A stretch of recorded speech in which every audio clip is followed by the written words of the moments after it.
నీవు సెలవీయగా కలుగనిదేముంది, వాక్కును పంపగా జరుగనిదేముంది.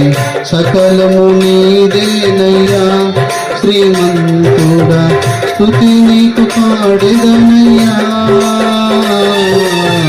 సమకూర్చువాడవయ్యా నీ పిల్లలకు, సమకూర్చువాడవయ్యా. మాత్రమే నేనున్నానయ్యా, నీవు మాత్రమే నా ధైర్యం యేసయ్యా.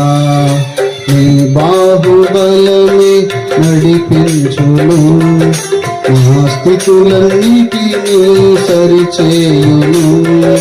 కృపచూపువాడవయ్యా నీ పిల్లలకు, కృపచూపువాడవయ్యా.